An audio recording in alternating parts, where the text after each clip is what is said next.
Vratili smo se iz škotske utakmice hrvatske reprezentacije i nismo baš spavali, pa nije ni Lukas. Ali evo ga već na igralištu, odigrali svoju domaću tekmu. Kaj su te puno? Lupali po nogama. Lupali su te puno po nogama.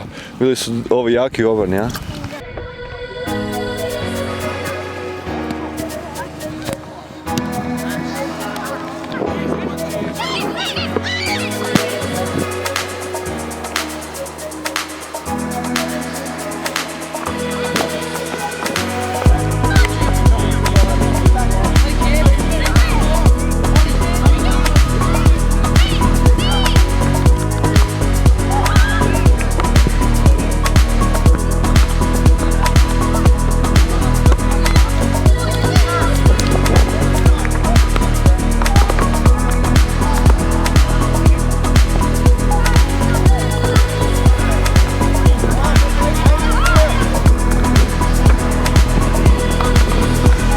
Kako je biti na klupi, dobro? Nije baš dobro biti na klupi, 2 minute si na klupi.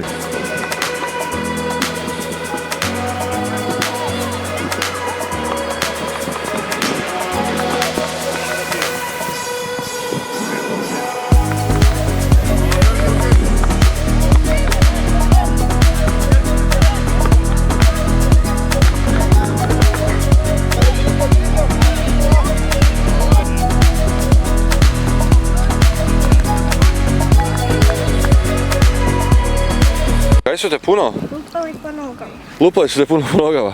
Bili su ovi jaki obrani, ja? To ti je nogomet, stari moj. Znam.